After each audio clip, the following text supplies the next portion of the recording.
हाय दोस्तों, आपका स्वागत है।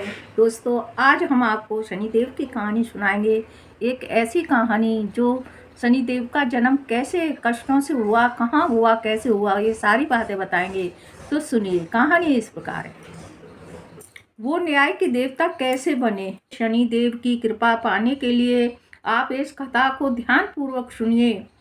प्राचीन काल की बात है कि स्वर्ग के आकाश में भगवान सूर्यदेव अपनी असाधारण तेज और प्रकाश के साथ दैदीप्यमान थे। उनका तेज इतना प्रखर था कि देवों और मानवों सब के लिए वे जीवन के स्रोत थे। सूर्यदेव का विवाह विश्वकर्मा की पुत्री देवी संज्ञा से हुआ था। संज्ञा कोमल स्वभाव की थी और व्रतव्रता भी थी, परंतु सूर्यदेव के तेज को यह सह पाना उसके लिए दुष्कर्म होता जा रहा था। सूर्यदेव के प्रकाश से, ताप से संज्ञा दिन प्रतिदिन आर्थिक व्याकुल रहने लगी। सूर्यदेव प्रतिदिन आर्थिक व्याकुल रहने लगी। सूर्यदेव अपने तेज में मन मग्न थे, लेकिन संज्ञा मन ही मन बहुत विचलित थी। एक दिन सूर्यदेव ने संज्ञा से स्नेह पूर्वक पूछा पूछा देवी, तुम इतनी चिंतित और थकी थकी सी क्यों दिखाई देती हो। तो संज्ञा से साहस नहीं था कि वह सूर्यदेव को से अपनी कठिनाइयों की व्यर्थ को यह कह सके, परंतु मन ही मन लगातार सोच रही थी कि सूर्य के तेज को कैसे रहस्य सहन किया जाए या कम किया जाए। समय के साथ संज्ञा के सूर्यदेव के 3 संतानों को जन्म दिया। दो पुत्र बेवस्त मनु एवं यमराज और एक पुत्री यमुना। मातृत्व के बावजूद सूर्य की प्रचंड तपस अंत संज्ञा ने कठिन निर्णय लिया। उन्होंने निश्चय किया कि ये तपस्या द्वारा अपनी शक्ति बढ़ाएगी या ऐसा उपाय निकालेगी कि सूर्यदेव का तेज किसी प्रकार कम हो सके। लेकिन बच्चों को छोड़कर तप करने जाना सरल नहीं था। एक दिन छाया को अपने स्थान पर छोड़कर कुछ समय के लिए संसार के ओझल होगी। सभी संज्ञा के शरीर में प्रकट होने लगी। यह संज्ञा के ही समान स्वरूप वाली स्त्री थी, जिसका नाम संज्ञा के प्रेम पूर्वक छाया रखा। छाया वास्तव में संज्ञा की ही संपूर्ण छाया थी। संज्ञा ने छाया को विनम्रता से कहा, हे छाया, तुम मेरा रूप लेकर सूर्यदेव की सेवा करना और बच्चों का ध्यान रखना। जब तक मैं लौट न आऊं, तुम ही उनकी माता और मेरी प्रतिनिधि बनकर रहना। छाया ने विनम्रता से सिर झुकाकर उत्तर दिया, आप निश्चय रहे देवी, मैं आपके धर्म का पालन करूंगी। परंतु यदि कोई समस्या आई तो संज्ञा गंभीर स्वर में कहा, यदि कोई बड़ी विपत्ति हो तो मुझे स्मरण करना, मैं तुरंत उपस्थित हो जाऊंगी। किंतु ध्यान रहे, सूर्यदेव को हमारे अंतर की भनक भी न लगे। अपनी छाया ने वचन दे दिया। इस प्रकार अपनी जीवन छाया को घर और परिवार की जिम्मेदारी सौंपकर वहां से प्रस्थान करने को उद्यत हुई। संज्ञा छिपते छिपते अपने पिता विश्वकर्मा के घर पहुंची। के पिताजी बोले संज्ञा से कि संज्ञा, मैंने आपकी आज्ञा बिना ही घर छोड़ दिया। यह मेरा अपराध है, किंतु मेरे स्थान पर मेरी छाया मेरे पति और बच्चों की सेवा कर रही है। विश्वकर्मा यह सुनकर क्रोधित हुए। उन्होंने समझाकर कहा कि पति को बिना बताए त्यागना और पिता के यहाँ आना धर्म के विरुद्ध है। विश्वकर्मा ने आदेश दिया कि संज्ञा तुरंत अपने पति के पास वापस जाइए। संज्ञा ने पिता की डांट तो सुन ली, पर मन में ठान लिया कि सीधे सूर्यदेव के पास नहीं लौटूंगी। उन्होंने निश्चय किया कि पहले अपनी क्षमता बढ़ाने हेतु कठोर तपस्या करूंगी। देवी संज्ञा वहां से चुपचाप निकल भागी। हेतु संज्ञा ने वहां एक घोड़ी अश्विनी का रूप धारण कर लिया। घोड़ी के रूप में देवी संज्ञा ने सूर्य देव के तेज को सौम्य बनाने के उद्देश्य से कठोर तप आरंभ कर दी। वहां घोर तपस्या में लीन हो गई। सूर्य देव से सूर्यास्त तक ग्रहण किया, न रात में विश्राम किया, लेकिन तप में ही लगी रही। एकमात्र लक्ष्य था कि उनकी तपोशक्ति से कोई ऐसा समाधान निकाले जिससे सूर्यदेव का तेज शीतल हो जाए और उन्हें सहन करने की शक्ति मिल जाए। जैसे ही वह धीरे धीरे उधर संज्ञा के महल से अचानक गायब हो जाने पर भी सूर्यदेव को जरा भी आभास नहीं हुआ कि अब उनकी वास्तविक पत्नी वहाँ नहीं है। छाया ने बड़ी कुशलता से संज्ञा के स्थान पर स्वयं को ढाल लिया था। वह संज्ञा के समान ही बोली चाली और व्यवहार करने लगी, बच्चों की देखभाल करती और सूर्यदेव की सेवा करती थी। सूर्यदेव प्रसन्नचित्त थे कि संज्ञा अब पूर्व जैसी परेशान नहीं लग रही है। उन्होंने सोचा शायद समय के साथ संज्ञा ने स्वयं को अनुकूल कर लिया है। इस प्रकार छाया के पास सूर्यदेव का गृहस्थ जीवन सुचारू रूप से चलने लगा। समय बीतने लगा।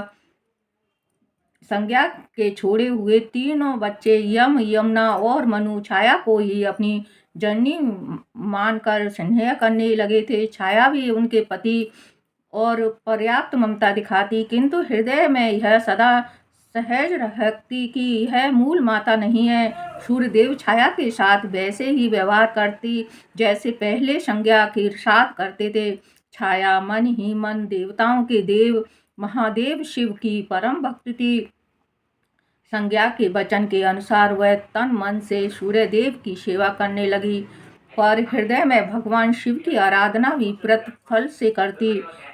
कुछ समय बाद छाया एक दिन अप्रत्याशित रूप से स्वयं को गर्भवती अनुभव करने लगी। सूर्यदेव के तेज से वह गर्भ में काफी ऊर्जावान था। छाया ने मन ही मन भगवान शिव को स्मरण किया और निश्चय किया कि वह इस गर्भवती शिशु के लिए कठोर तप करेगी, ताकि बालक को शिव की कृपा प्राप्त हो और कोई अनिष्ट न हो। अब छाया प्रतिदिन सूर्यलोक में रहकर भी घोर तप का पालन करने लगी। गर्भवती होने के बावजूद भी प्रातः काल सूर्य की पहली किरण के साथ उठती और भगवान शंकर का ध्यान करती।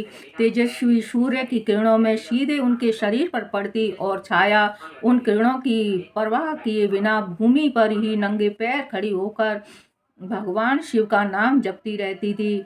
उनका यह कठोर व्रत कई दिनों तक चलता रहा। छाया के इस अटल तप और निर्जल व्रत का प्रभाव उसके गर्भ पर ही पड़ा। सूर्यदेव की तीक्ष्ण किरणें सीधी गर्भ शिशु पर पड़ रही थीं। ऊपर से माता अन्न जल बिना तपस्या कर रही थी। इस साधना के परिणाम स्वरूप गर्भ शिशु का भी वर्ण धीरे धीरे अंधेरे के समान काला होने लगा, मानो माँ की तपस्या की तपस्या और सूर्य की गर्मी से मिलकर बालक को श्याम वर्ण प्रदान कर दिया। भान नहीं था कि इसे पता था नहीं था, वह तो अपनी साधना में ही लीन थी और गर्भ की रक्षा व शिशु की शक्ति के लिए शिव से प्रार्थना कर रही थी। समय आने पर ही छाया ने एक पुत्र को जन्म दिया। उस नवजात बालक ने जन्म लेते ही जोर से की आवाज में उपस्थित दर्ज कराई है। बालक से भिन्न था। उनका शरीर, आंखें तीक्ष्ण थीं और मुख पर अजीब सा तेज था। सूर्यदेव को जब समाचार मिला कि पुत्र का जन्म हुआ है तो वे प्रसन्न हुए और अत शिशु को देखने आए। जैसे ही सूर्यदेव की दृष्टि बालक पर पड़ी, उनका मुख आश्चर्य और असमंजस से खुला रह गया। यह क्या है? इसका रंग इतना काला क्यों है? सूर्यदेव के मुख से अनायास निकाला नवजात शिशु का श्याम वर्ग देखकर सूर्य को आश्चर्य हुआ और तुरंत ही उनके मन ही के बादल घिराए। उन्होंने मन में सोचा कि उनकी तेजस्वी रक्त छेना वर्ष में ऐसा काला बालक कैसे जन्म ले सकता है। पल भर में प्रसन्नता क्रोध में बदल गई।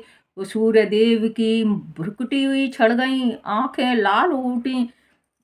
छाया उनके मनोभाव समझकर घबरा गई। उन्होंने शांत स्वर में समझाना चाहा, हे देव, बालक का वर्ण स्वभावत मेरे कारण श्याम हुआ है। गर्भ व्यवस्था में मैंने कठोर तप किए थे, भोजन भी नहीं किया। शिशु पर शायद उसी का प्रभाव पड़ा है, पर क्रोध में अंधे हो रहे सूर्यदेव पर छाया की बातों का कोई असर नहीं हो रहा था। सूर्यदेव एक कदम आगे बढ़ाए और गर्जना करते हुए बोले, झूठ मत बोलो, तुम्हें लगता है मैं अज्ञानी हूँ। अवश्य ही मेरा पुत्र नहीं है, अवश्य यह मेरा पुत्र नहीं है। तुमने मेरे पीठ पीछे कोई छल किया है। सूर्यदेव ने भरी सभा में अपनी पत्नी पर पराये पुरुष से संबंध का घिनौना आरोप ही लगा दिया। छाया यह सुनकर क्षण रह गई, उनके नेत्रों से अश्रुधारा बह चली। उसने हाथ जोड़कर सूर्यदेव को विश्वास दिलाने की चेष्टा की। स्वामी, ऐसा अनर्थ मत कीजिए, मैंने सदा आपकी सेवा की है, आपका अनादर कभी नहीं किया। यह आपका बालक ही है, अंश है। लेकिन सूर्यदेव तो क्रोधित थे। उन्होंने दासी सेवकों के आदेशों पर बालक को महल से दूर ले जाओ, मैंने इसे भूल की। सूर्यदेव ने नवजात को स्वीकारने से इनकार करते हुए छाया को तिरस्कार पूर्वक त्याग दिया। अपने ही पति के मुख से ऐसे कठोर वचन सुन छाया को मानो वज्रपात सा हुआ। उनकी आंखों से आंसू बहने लगे। उधर नवजात शिशु, जिसे अपमान का पूरा अभ्यास तो नहीं था, लेकिन माँ के हृदय विदारक रुदन में उसे व्याकुल कर दिया, वह भी जोर जोर से रोने लगा। तभी सूर्यदेव ने क्रोधित नजरें उस बच्चे पर डाली। उनकी आंखों में अब भी संदेह और घृणा थी। आश्चर्यजनक रूप से उसी क्षण बालक ने रोना बंद कर दिया और धीरे से अपनी आंखें खोल दी। उस शिशु की कोमल आंखों में अचानक एक भीषण अग्नि सी देवी की ज्वाला प्रकट हुई। यह बालक साधारण नहीं था, वह जन्म से ही तपस्विनी माता की शक्ति लेकर आया था। उसने उपलक अपने पिता सूर्यदेव की ओर से घूर कर देखा। जैसे ही शिशु की क्रोधित दृष्टि सूर्यदेव पर पड़ी, सूर्यदेव तीव्र पीड़ा से चिल्ला उठे। उनकी स्वर्ग कांत देह मानो कोयले से काली पड़ने लगी। उस दुग्ध दृष्टि का प्रभाव इतना भयंकर था कि सूर्यदेव का संपूर्ण शरीर काला पड़ गया और उनका तेज मंद मंद होते होते अंत सा गया। सूर्यदेव के बाद अंधेरी रात उतर आई हो। सूर्यदेव के रथ के घोड़े भी एकदम थम गए। सूर्य का दिव्य रथ आकाश मार्ग में रुक गया। इस अत्यंत प्रसिद्ध घटना से संपूर्ण दृष्टि से हाहाकार मच गया। दिन में ही तमस्सरा अंधकार फैल गया। ने चिंतित होकर इधर उधर देखना शुरू किया कि सूर्यदेव से क्या हो गया। सूर्यदेव अत्यंत व्यक्तित्व थे, उनका उज्जवल स्वरूप नष्ट हो चुका था और उनके अस्त्र आगे बढ़ने को तैयार न थे। उन्हें तभी अपनी भूल और कठोर शब्दों का अभ्यास हुआ। अंधकार में धीरे सूर्यदेव को अपनी गलती पर गलानी होने लगी। वे समझ गए कि ये बालक उन्होंने ठुकराया है वह साधारण नहीं है, बल्कि अत्यंत शक्तिशाली है। अपमानित अपने अपमानित पुत्र को, पत्नी को देख उन्हें एहसास हुआ कि क्रोध में उन्होंने अलक्ष्यकार किया है। सूर्यदेव स्वर में त्राई त्राई पुकार लगाई कि हे महादेव, मेरी सहायता करें, मुझसे भारी भूल हो गई है। सूर्यदेव की करुण पुकार सुन समस्त लोकों के स्वामी भगवान शिव तत्काल प्रकट हो गए। एक दिव्य ज्योति पुंज प्रकट हुआ और उसके मध्य भगवान शंकर अपने वृद्ध मुद्रा में प्रकट हुए। त्रिशूल और चंद्रमा को धारण किए नीलकंठ भगवान शिव के दर्शन पाकर सूर्यदेव, छाया और वहाँ उपस्थित समस्त दास देवता हाथ जोड़कर नतमस्तक हो गए। छाया ने शिशु को गोद में उठा लिया था। अब वह बालक शांत था। उसकी आंखों में अपने अपराध शिव के दर्शन से एक उज्जवल चमक थी।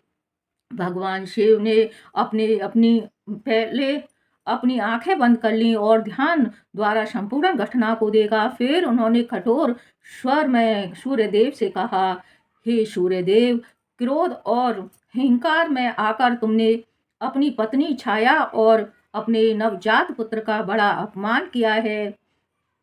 तुमने छाया के चरित्र पर संदेह करके अन्याय किया है। सूर्यदेव लज्जा के मारे सिर झुकाए खड़े हुए थे। शिव ने अपने आगे कहा, यह बालक वास्तव में तुम्हारा ही पुत्र है। इसका वर्ण श्याम इसलिए है क्योंकि गर्भ काल में ही छाया ने कठोर तपस्या की थी, तेरी उपासना की और तुम्हारे तेज को बिना किसी संचरण के सहा। इससे बालक का रंग काला हो गया है। इसमें छाया का कोई अपराध नहीं है, बल्कि प्रशंसा योग्य धैर्य है कि सूर्यदेव ने कांपते हुए स्वर में उत्तर दिया, हे महादेव, मुझसे भारी भूल हो गई है। मैंने यह क्रोध वंश से इन दोनों को बहुत कष्ट दिया। कृपा कर मुझ पर क्षमा करें और अपना तेज वापस प्रदान करें। सूर्यदेव ने विनम्रता से पूर्वक छाया और बालक की ओर देखकर कहा, मैं अपने कटु शब्द वापस लेता हूँ। छाया, तुम यह बालक निश्चय ही मेरा ही पुत्र है। सूर्यदेव को पश्चाताप करते हुए भगवान शिव को क्रोध शांत हुआ। उन्होंने अपने हाथ से आशीष देते हुए सूर्यदेव को पुनः तेजस्वी रूप प्रदान किया। उनकी काली पड़ी देह पर भी फिर से सुनहरी तेज से चमकने लगी और अंधकार आसमान हो उठी। सूर्यदेव ने तुरंत छाया और अपने पुत्र को गले से लगा लिया। सूर्य ने कहा, छाया, तुमने जो तप किया उससे हमारे पुत्र को अद्भुत शक्ति मिली है। तुम्हारा ऋणी हूँ और अपनी आचरण पर अत्यंत लज्जित हूँ। छाया के नेत्रों से आनंद के आंसू बहने लगे। उन्होंने सूर्य देव को क्षमा कर दिया। नन्हा शिशु भी मानो मुस्कुरा रहा था। पिता का स्नेह पाकर वह प्रसन्न था। शिव ने बालक को आशीर्वाद दिया और कहा, तुमने जन्म से ही अन्याय का सामना किया है और तुम भी अन्याय और अपनी माता की तपस्या का फलस्वरूप तुम मेरा अंश समाहित है। मैं तुम्हें आशीर्वाद देता हूँ कि तुम लोक में न्याय के देवता के रूप में प्रतिष्ठित होंगे, प्रस्थान होंगे। तुम लोगों को उनके कर्मों के अनुसार फल दोगे। पापियों को दंड और सत्पुरुषों को पुरस्कार। सूर्य पुत्र होने के नाते तुम्हारा स्थान आकाश मंडल में नव ग्रहों के रूप में होगा। अन्य ग्रहों में तुम्हारा स्थान ऊंचा होगा क्योंकि तुम कर्म फल दाता हो। अब से तुम शनि नाम से प्रसिद्ध होंगे। पर क्षण चलने वाले ग्रह समाप्त का दिन शनिवार तुम्हारे नाम से होगा। तुम्हारी पूजा से प्राणियों के कष्ट दूर होंगे। शिव के वचनों को नवजात ऋषि को मानो फल भर से युवावस्था का तेज प्रदान कर दिया। सब ने अनुभव किया कि उस बालक के रूप में एक महान शक्तिशाली देवता प्रस्थान हो रहा है। छाया ने शिव जी को हृदय से प्रणाम किया और बोली, प्रभु, आपके अनुग्रह से ही मेरा पुत्र को मान मिला, मेरी तपस्या सफल हुई। सूर्यदेव ने भी शिव की स्तुति की। ने प्रश्न होकर अंतर्ध्यान होने से पूर्व कहा, याद रहे, शनिदेव प्रजा को उनके कर्मों का न्यायपूर्ण फल प्रदान करेंगे। इनकी दृष्टि से कोई भी कर्म छिपा नहीं जा सकेगा। तुम सब इन्हें आदर दो। वहां पर उपस्थित जनों के जय शनिदेव, जय सूर्यदेव और हर हर महादेव का प्रचार होने लगा। शिवजी अंतर्ध्यान हो गए। इस प्रकार छाया के तप से उत्पन्न श्याम वर्ण बालक शनि को भगवान शिव के आशीर्वाद से ही नवग्रहों में प्रमुख स्थान मिला और वे जगत के कर्म फलदाता, न्याय के देवता बने। कालांतर में जब हसली माता संज्ञा अपनी तपस्या से लौटी तब समस्त परिवार में पुनर्मिलन हुआ। सूर्यदेव ने भी अपनी गलती से शिक्षा पाई और सभी संतानों को समान स्नेह दिया। शनिदेव अपने पिता को समान स्नेह दिया। शनिदेव अपने पिता सूर्य माता छाया तथा जगत पिता शिव व्रतपूर्ण भाव रखते हुए अपने कर्तव्य पद पर चल पड़े। वे न्याय के कठोर किंतु निष्कर्ष देवता के रूप में प्रसिद्ध हुए। गलत कार्य करने वालों पर उनकी दृष्टि टेढ़ी जरूर होती है, परंतु भक्तों एवं धर्म प्रणाम के प्रति उनका हृदय दयालु होते हैं। आज भी हिंदू धर्म के शनिदेव को ऐसा ग्रह माना जाता है जो प्रत्येक प्राणी को उसके कर्मों का उचित फल देता है। शनिदेव की कथा हमें सिखाती है कि तप, धैर्य और भक्ति से प्राप्त शक्ति से न्याय का अंत संभव है और ईश्वर के न्याय में प्रत्येक कर्म का फल अवश्य मिलता है। तो दोस्तों, आपको कहानी शनिदेव की पसंद आई हो तो वीडियो को लाइक ज़रूर करना, सब्सक्राइब करना। धन्यवाद।